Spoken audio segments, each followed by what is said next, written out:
করা, দাঁড়াও দেখাচ্ছি কেমন লাগে। স্যার স্যার আপনি ঠিক আছেন তো? এই লোকটা এই বাচ্চাটাকে কিডন্যাপ করতেছিল, আমি পুলিশকে ফোন দিয়েছি। বাবা তুমি ঠিক আছো তো?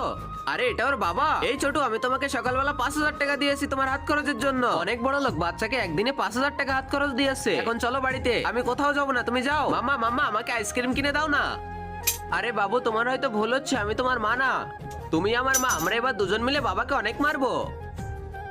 এই বাচ্চার মাসুম চেহারা দেখে তো আমার অনেক ভালো লেগে যায়। বাবু তোমার বাবার সাথে যাও, আমি ইন্টারভিউ শেষ করে চলে আসবো। তোমার যদি মন খারাপ হয় তাহলে আমার নাম্বারে কল করবে, ঠিক আছে? বন্ধুরা এরপরে যখনই আমি লিফটে যাই, এই তুমি বাইরে চলে যাও। তুমি কে যে আমাকে বাইরে বের হতে বলো? রে শুনতে পাস নাই নাকি? আরে আরে তোর যা চেহারা, তো ইন্টারভিউতে তোকে কে পাস করাবে? আরে এ তো আমাকে ইনসাল্ট করতেছে। এই তুই শুনতে পাস নাই নাকি? এই বেশি কথা বলিস না, এক চট দিব এখানে ভন ভন করে ঘুরবি। এই ফকিন্নি তো চেহারা দেখ প্রথমে কেমন লাগতেছে।